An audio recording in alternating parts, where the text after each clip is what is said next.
கிறிஸ்துவுக்குள் அன்பான தேவ ஜனங்களே, இயேசு கிறிஸ்துவின் நாமத்தினால கிரைஸ்ட் சர்ச் ராஷ்டிரிய ஊழியத்தின் மூலமாக உங்களை நாங்கள் வரவேற்கிறோம். இன்றைக்கு கூட இந்த கர்த்தருடைய வார்த்தையை உங்களோடு கூட பகிர்ந்து கொள்றதில் நான் மிகுந்த மகிழ்ச்சி அடைக்கிறேன். கர்த்தர் நல்லவர், அவர் கிருபை என்றும் உள்ளது. கண்களை மூடி ஜெபம் பண்ணுவோமாக. எங்களை நேசிக்கிற நல்ல தகப்பனே, இந்த அருமையான வேளையிலப்பா இந்த வார்த்தைக்காக நான் ஸ்தோத்தரிக்கிறேன். இதை கேட்டுக்கொண்டிருக்கிற ஒவ்வொருவருக்கும் உடைய வார்த்தை கர்த்தாவே அவருடைய இருதயங்களை தொடுவதாக, அவங்க வாழ்க்கை ஆண்டவரே நீர் ஆண்டவரை மாற்றுவீராக. கர்த்தருடைய வார்த்தை சுகமும் ஆரோக்கியமும் நன்மையும் செழிப்பையும் வாழ்க்கையில கொண்டு வருகிறதுக்காக நன்றி ஆண்டவரே. அப்படியாய் பரிசுத்த ஆவியானவர் நீர் இடைபெறும்படியாய் ஜெபிக்கிறேன் இயேசுவின் நாமத்தில் பிதாவே, ஆமென். இன்றைக்கு கூட நம்ம தியானிக்க போற வசனம் பிலிப்பியர் 3ஆம் அதிகாரம் 10ஆம் வசனத்துல இருந்து நம்ம வாசிக்க கேட்போம். பிலிப்பியரின் புஸ்தகம் 3ஆவது அதிகாரம் 10ஆவது வசனம். இப்படி நான் அவரையும் அவருடைய உயிர்த்தெழுதலின் வல்லமையும் அவருடைய பாடுகளின் ஐக்கியத்தையும் அறிகிறதற்கும் அவருடைய மரணத்திற்கொப்பான மரணத்திற்குள்ளாகி எப்படியாயினும் நான் மரித்தோரில் இருந்து உயிரோடு எழுந்திருப்பதற்கு தகுதியாகும்படிக்கு அவருக்காக எல்லாவற்றையும் நஷ்டம் என்று விட்டேன், குப்பையுமாய் எண்ணுகிறேன். பவுல் சொல்றாரு, எப்படியாகிலும் அவருடைய உயிர்த்தெழுதலின் மகிமையை நான் அறிவதற்கு. ஸோ இன்னைக்கு இயேசு கிறிஸ்துவினுடைய உயிர்த்தெழுதல் எவ்வளோ பெரிய ஒரு நன்மையை இந்த உலகத்தில் கொண்டு வந்திருக்கிறது. அவருடைய பிறப்பு எவ்வளோ ஒரு பெரிய முக்கியமான ஒரு காரியமாக இருக்கிறதோ, அதே போல் அவருடைய உயிர்த்தெழுதலும் அது மிக முக்கியமான ஒரு காரியமாக இருக்கிறது. எல்லா மனுஷனும் தேவன் இந்த பூமியில் பிறக்கும்படி ஒரு கிஃப்டாக ஆண்டவர் கொடுத்துருக்கிறாரு. பிறப்பது என்பது எல்லா மனுஷனுக்கும் கொடுக்குற ஒரு வரம். அதே போல் மரணம் என்பதும் ஒரு வரம்தான். எப்படி ஒரு மனுஷனுக்கு ஜீவன் ஒரு வரமா இருக்கிறதோ, அப்படியே தான் இந்த மரணமும் ஒரு வரமா இருக்கிறது. எந்த ஒரு மனுஷனும் மரிக்காவிட்டால் அவனால் நித்திய வாழ்வுக்கு உயிர்த்தெழ முடியவே முடியாது. ஏன்னா வேதம் சொல்லுகிறது, தேவன் அவர் படைத்ததான நன்மையான, அவர் படைத்ததான ஆசீர்வாதமான, அவர் படைத்ததான ஜீவனுள்ள வாழ்க்கையை மனுஷன் வாழணும்னா அவன் நிச்சயமா இந்த பூமியில அவன் மரிக்க வேண்டியதா இருக்கிறது. அவன் பிறந்தான் என்றால் அவனுக்கு மரணம் நிச்சயம், அது கண்டிப்பா நிகழ வேண்டியதா இருக்கிறது. அவன் மரிக்கும் போதுதான் கர்த்தர் மனுஷனை எப்படி உண்டாக்கினாரோ அந்த பரிபூர்ண ஜீவனுக்குள்ள அவன் நித்தியத்தில் அவன் பிரவேசிக்கிறவனா இருக்கிறான். ஸோ மரணம் எந்த அளவுக்கு அது நல்லதுன்னா, கிறிஸ்துவுக்குள்ள மரிக்கிறது அது இன்பமானதா இருக்கிறது, அது சந்தோஷம் உள்ளதா இருக்கிறது. கிறிஸ்துவை அறிந்து கிறிஸ்துவுக்குள் மரிக்கிறவன் அவன் மகிழ்ச்சி அடைகிறவனா இருக்கிறான். இயேசு கிறிஸ்துவை அறிகிற அறிவுக்காக, இயேசு கிறிஸ்துவின் மரணத்தின் உயிர்த்தெழுதலை அறிந்து கொள்வதற்காக இங்க பவுல் சொல்றாரு, நான் எல்லாவற்றையும் குப்பை என்று எண்ணுகிறேன் என்று சொல்லி. த பவர் ஆஃப் ரிசரெக்ஷன், உயிர்த்தெழுதலின் வல்லமை நம்முடைய வாழ்க்கையில ரொம்ப முக்கியமானதா இருக்கிறது.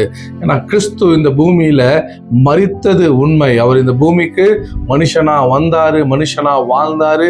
அவர் 3 நாள் இந்த பூமியில அவரு அவரு குட் ஃப்ரைடே அன்னைக்கு அவர் தன்னுடைய ஜீவனை அவரு விட்டாரு.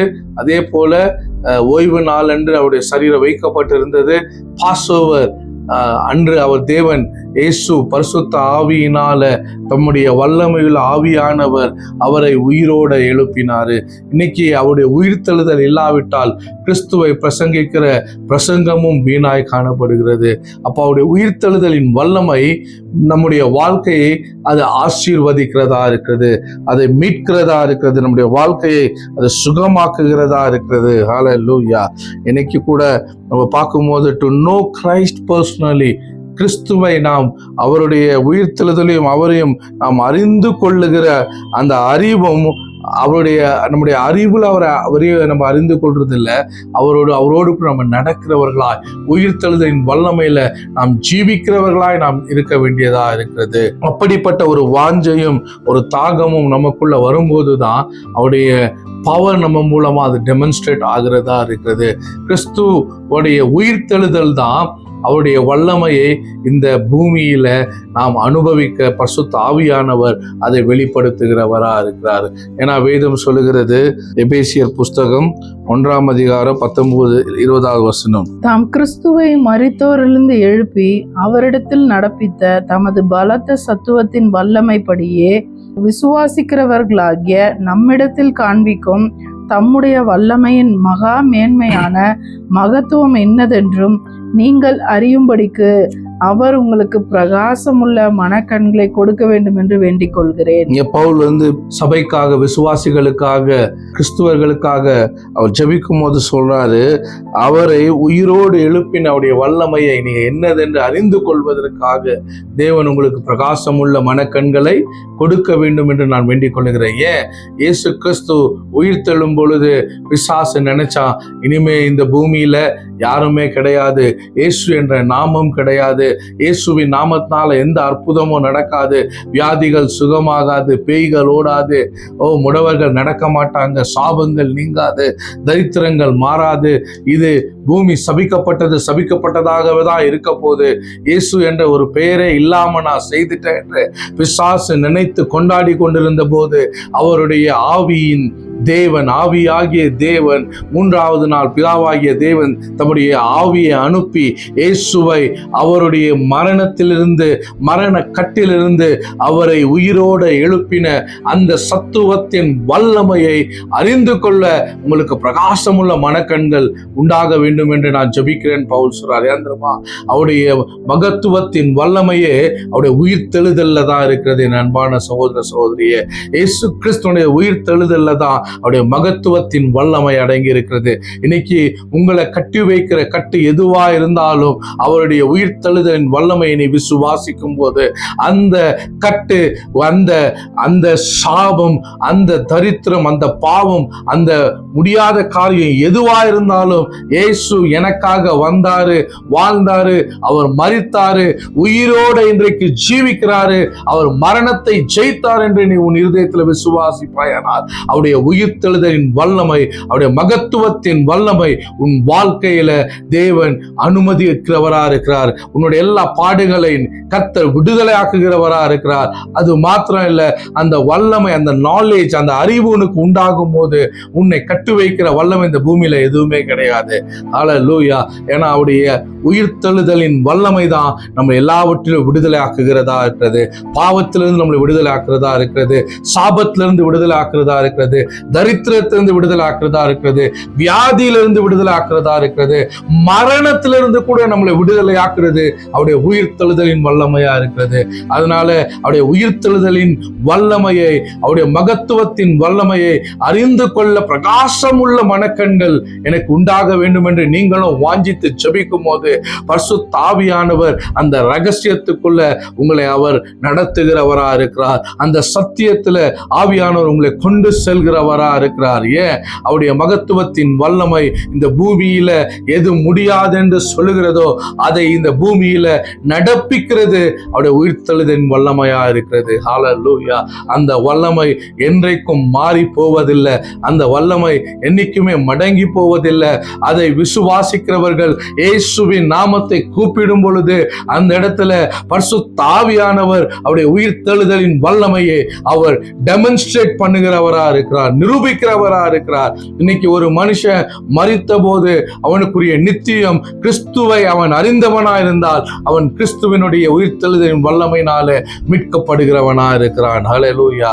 அதனால இந்த உயிர்த்தெழுதலின் வல்லமையை நாம் அறிந்து கொள்கிறதுக்கு நம்மளை அவருடைய பிள்ளைகளாய் மாற்றின இந்த மகத்துவத்துக்குள்ள நம்மளை கொண்டு வந்த தேவனை நாம் ஸ்தோத்தரிக்கிறவர்களா இருக்கிறோம். ஹல்லேலூயா. ரோமர் 8:11 எடுத்து வாசிப்போம். அன்றியும் இயேசுவை மரித்தோரிலிருந்து எழுப்பினவருடைய ஆவி உங்களில் வாசமாயிருந்தால், அன்றியும் இயேசுவை மரித்தோரிலிருந்து எழுப்பினவருடைய ஆவி உங்களில் வாசமாயிருக்கு. எங்க வாசமா இருக்கு? நமக்குள்ள வாசமா இருக்கிறாரு. அவரை மரணத்திலிருந்து உயிரோடு எழுப்பின அதே ஆவியானவர், பரிசுத்த ஆவியானவர், உயிர்த்தெழுதலின் வல்லமையை டெமான்ஸ்ட்ரேட் பண்ண அதே ஆவியானவர் இன்னைக்கு உனக்குள்ளேயும் எனக்குள்ளேயும் இயேசுவை ஏற்றுக்கொண்ட ஒவ்வொருவருக்குள்ளேயும் அவர் வாசமாயிருக்கிறார். வாசிங்க. கிறிஸ்துவை மரித்தோரிலிருந்து எழுப்பினவர் உங்களில் வாசமாயிருக்கிற தம்முடைய ஆவினாலே சாவுக்கேதுவான உங்கள் சரீரங்களை உயிர்ப்பிப்பார். சாவுக்கேதுவான உங்க சரீரங்களை அவர் உயிர்ப்பிக்கிறவரா இருக்கிறார்.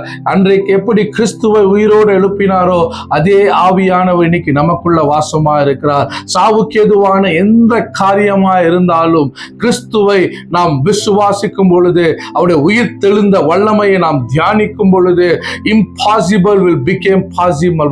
my friends, எதெல்லாம் கூடாது என்று இந்த பூமியில மனுஷன் சொல்றானோ, இல்ல மருத்துவம் சொல்லுகிறதோ, இல்ல ஞானிகள் சொல்லுகிறார்களோ, அது எல்லாவற்றையும் அவருடைய உயிர் தெழுத வல்லமை, கெட்டு போகிறவனுக்கு பைத்தியமாய் காணப்படுகிற ரட்சிக்கப்பட்ட உனக்கும் எனக்கும் அது தேவனுடைய வல்லமையா இருக்கிறது. இந்த வல்லமை உன்னை விடுவிக்க போதுமானதா இருக்கிறது என் அன்பான சகோதர சகோதரியே. அது மாத்திரம் இல்ல, இன்னைக்கு பரிசுத்த ஆவியானவர் உனக்குள்ள இருக்கிறாரு. உனக்குள்ள அந்த உயிர் தெழுந்த வல்லமை இருக்கு. வெளியே எங்கேயும் நீ தேட தேவையில்ல.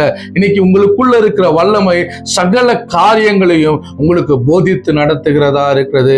ஏன்னா யோவான் புஸ்தகத்துல நம்ம பார்க்கிறோம், யோவான் எழுதுறாரு, நீங்கள் பெற்றுக்கொண்ட அபிஷேகம் உங்களுக்குள்ள அது வாசமா இருக்கிறது, அது சகலவற்றையும் உங்களுக்கு போதித்து நடத்துகிறது என்று சொல்றாரு. அப்ப அந்த அபிஷேகம் என்று சொல்லும் போது அது என்ன தெரியுமா? the living the Holy Spirit, நமக்குள்ள தங்கி இருக்கிற பரிசுத்த ஆவியானவர், the anointing, the Holy Spirit, one who lives and abides in us. நமக்குள்ள தங்கி இருக்கிற அந்த அபிஷேகம் நம்மளை வழி நடத்துகிறதா இருக்கிறது. சாவுக்கேதுவான எல்லாவற்றையும் நமக்குள்ள இருந்து அது உயிர்ப்பிக்கிறதா இருக்கிறது. இந்த சரீரம் எதெல்லாம் இந்த பூமியில வாழ முடியாது, ஆள முடியாது, செய்ய முடியாது என்று நம்முடைய மாம்சம் சொல்லுகிறதோ அதை உயிர்ப்பிக்கிற உயிர்த்தெழுதலின் வல்லமை நமக்குள் வாசம் பண்ணுகிறதா இருக்கிறது. So you have a spirit, you are a spirit being. நீ ஆவிக்குரிய மனுஷனா இருக்கிறாய். உனக்குள்ள ஆவியானவர் வாசம் பண்ணுகிறார். உன் சரீரம் முடியாததை உன்னை கொண்டு உன் ஆவி உன்னை உயிர்ப்பித்து உன்னை நடப்பிக்கிறதா இருக்கிறது. So அதனால நீ பாவத்துக்கோ, இது இந்த பாவத்திலிருந்து என்னால வெளியே வர முடியலையே நீ கவலைப்படாத, இந்த சாபத்திலிருந்து என்னால விடுதலாக்கப்பட முடியலையே நீ கவலைப்படாத, இந்த வியாதி எனக்கு குணமாவலையே நீ கவலைப்படாத. இது எல்லாம் இந்த சரீரத்துக்குரியதான ஒரு ப்ராப்ளமா இருக்கிறது. ஆனா இந்த சரீரத்தை தேவன் அவர் மரித்து எப்பொழுது உயிரோட எழுந்தாரோ, இந்த பாவ சரீரத்தை தேவன் பாவத்தையும் மரணத்தையும் ஜெயித்திருக்கிறாரு. அந்த ஜெயம் நமக்குள்ள அவருடைய உயிர் தெழுத வல்லமையாய் நமக்கு வாசம் பண்ணுகிறவரா இருக்கிறாரு. அதனாலதான் பைபிள் சொல்லுது, இந்த உலகத்தில் இருக்கிறவனை காட்டிலும் உனக்குள் இருக்கிறவர் பெரியவரா இருக்கிறாரு.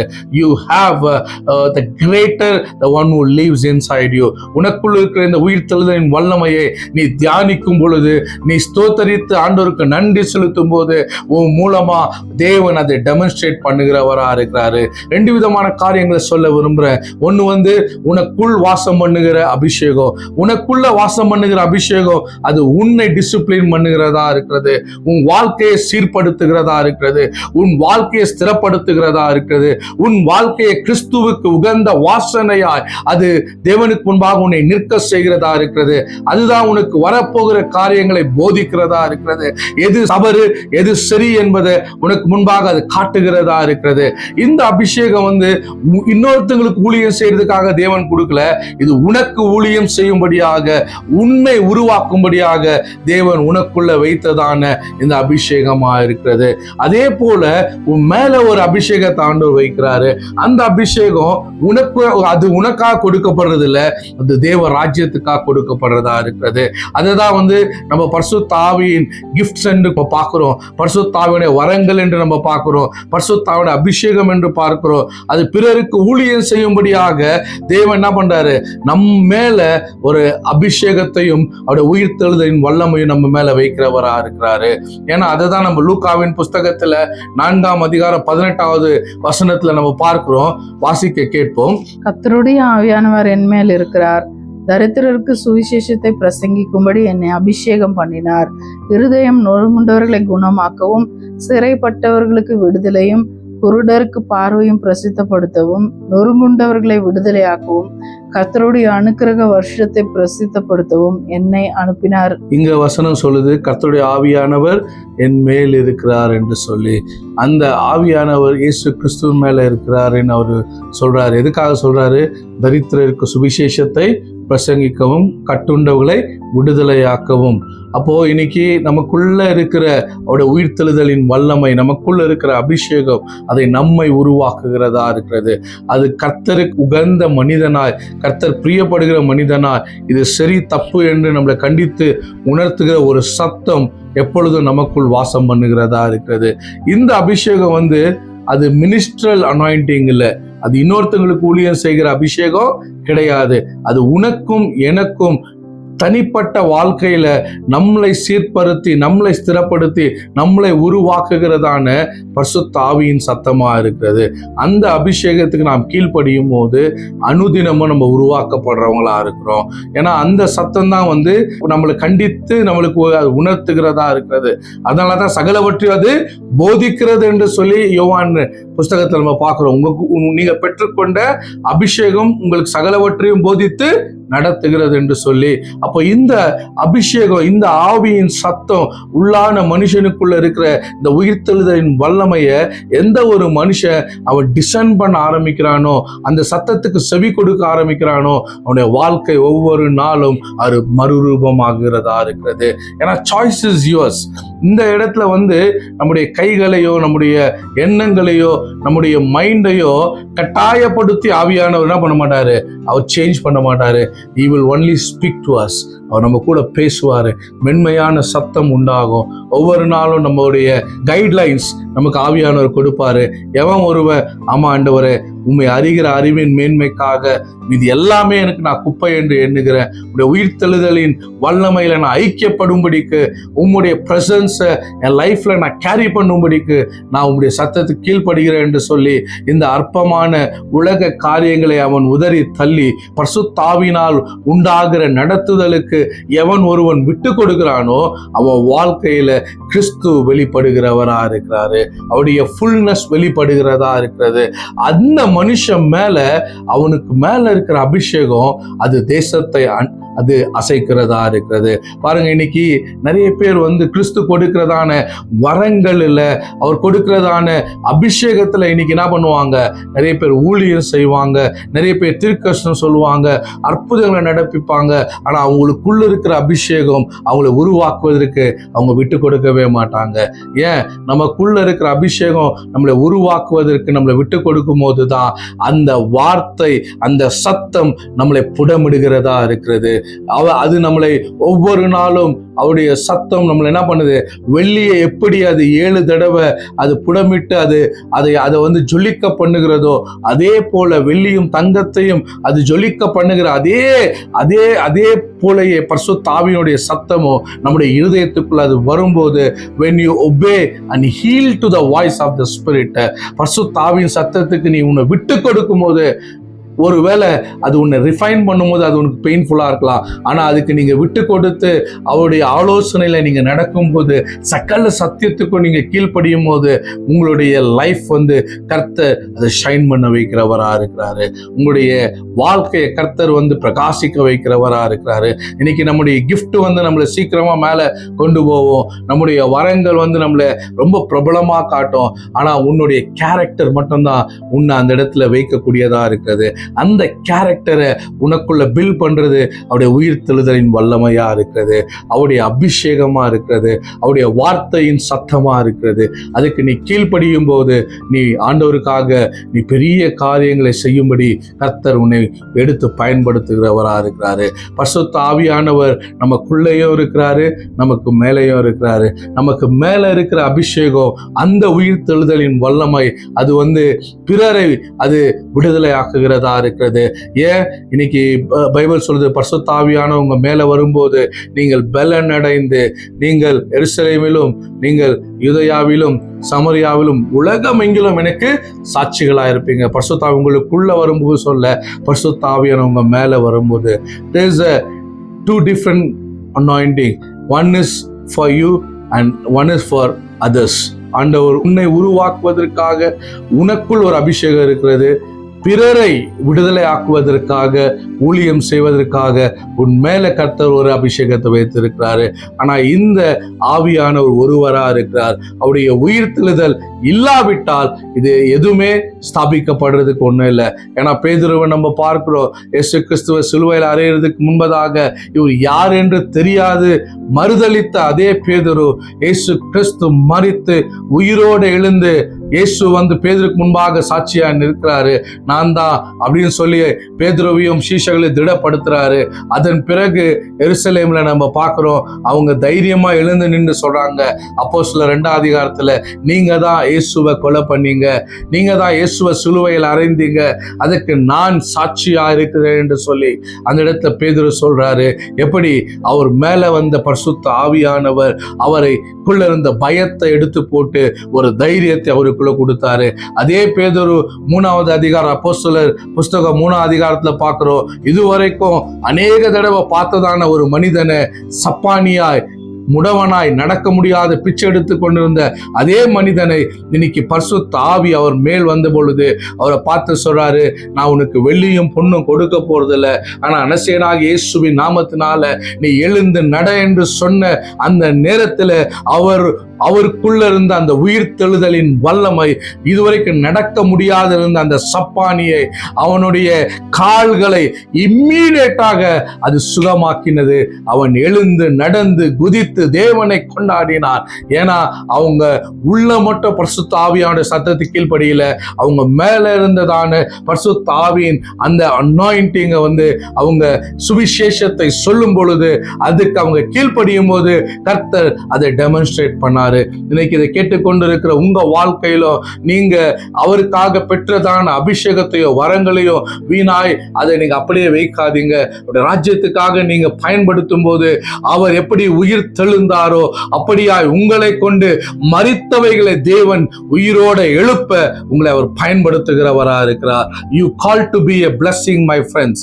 நீங்க தேசங்களுக்கும், நீங்க குடும்பங்களுக்கும், நீங்க பட்டணங்களுக்கும், உங்க பிள்ளைகளுக்கும் நீங்கள் ஆசீர்வாதமாய் அழைக்கப்பட்டு இருக்கிறீர்கள். இந்த ஆசீர்வாதம் உங்களால் என்னால் உண்டானதல்ல, இயேசு கிறிஸ்து மரித்து அவர் உயிரோடு எழுந்ததினால அது நம்மேல் முத்திரிக்கப்பட்டு இருக்கிறது. அவருடைய உயிர்த்தெழுதலின் வல்லமை நம்மளை எல்லாவற்றிலும் ஆசீர்வதித்து இருக்கிறது. இந்த ஆசீர்வாதம் உனக்கு சொந்தமானது, அவருடைய உயிர்த்தெழுதலினால் உனக்கு உண்டானதா இருக்கிறது. அதனால இந்த அபிஷேகத்துல ஒவ்வொரு நாளும் நீங்க தங்கி இருங்க. ஆண்டவருக்கு நீங்க ஜெபம் பண்ணுங்க, வொர்ஷிப் பண்ணுங்க, பிரைஸ் பண்ணுங்க. தேவனுடைய உயிர்த்தெழுதலின் வல்லமையை நீங்க தியானம் பண்ணுங்க. உங்க மூலமா வெளிவருகிறதான அந்த காரியம் அது மகத்துவமானதா இருக்கும். ஏன்னா அப்போஸ்தலர்களை பார்த்து இயேசு கிறிஸ்து சொன்னாரு, பரிசுத்த ஆவி உங்களிடத்தில் வரும் வரைக்கும் நீங்க போய் எருசலேமில் காத்திருங்க என்று சொல்லி. இன்னைக்கு நீங்க கூட ஒருவேளை காத்திருப்பீங்கன்னா கர்த்தர் உங்க வாழ்க்கையை கொண்டு ஆண்டவர் தேவனுடைய ராஜ்யத்துல கட்டணும் என்று இல்ல பெரிய காரியங்களை தேவனுக்காக செய்யணும்னு சொல்லி நீங்க ஆண்டவர் சமூகத்துல காத்திருப்பீங்கன்னா, ப்ராமிஸை உங்களுடைய இருதயத்துல வைத்து கொண்டு நீங்க தேவனை ஆராதித்து ஸ்தோத்திரித்திருப்பீங்கன்னா, வெயிட், நீங்க காத்து கொண்டிருக்கிறது வீணாய் போகாது. கர்த்தருடைய ஃபுல்னஸ் உங்க வாழ்க்கையில நீங்க பார்ப்பீங்க. அவர் சொன்னார், அவர் செய்கிறவரா இருக்கிறார். அவர் பொய் சொல்லுகிறதுக்கு மனிதன் அல்ல. அவர் காத்திரு என்று உங்க இடத்துல பேசியிருப்பார்னா நீங்க காத்திருக்கிறது உங்க கண்கள் பார்க்கும் வரைக்கும் சோர்ந்து போவாதீங்க. abide in his presence. அவருடைய சமூகத்துல காத்திருங்க. அவருடைய சமூகத்துல தங்கியிருந்து அவர் சொன்னதை தியானம் பண்ணி கொண்டிருங்க. you will see suddenly the breakthrough in your life. உன் வாழ்க்கையில சடதியாய் கர்த்தர் சொன்னதை நீ இமை பொழுது நீ யோசித்து முடிக்கிறதுக்குள்ளேயோ ஒரு பெரிய அற்புதத்தை தேவன் செய்கிறவரா இருக்கிறார். அப்படியாய் அவருடைய உயிர்த்தெழுத வல்லமை உன் வாழ்க்கையில நீ எதிர்பார்க்கிறதுக்கும் மேலான ஒரு பெரிய பிரேக் த்ரூவை கர்த்தர் உன் வாழ்க்கையில உனக்குள்ளேயும் உனக்கு மேலேயும் இருக்கிற அபிஷேகத்தை கொண்டு ஆண்டவர் செய்வாராக என்று சொல்லி உன்னை நான் ஆசீர்வதிக்கிறேன். கர்த்தர் உன்னை ஆசீர்வதிப்பாராக. Amen. God bless you.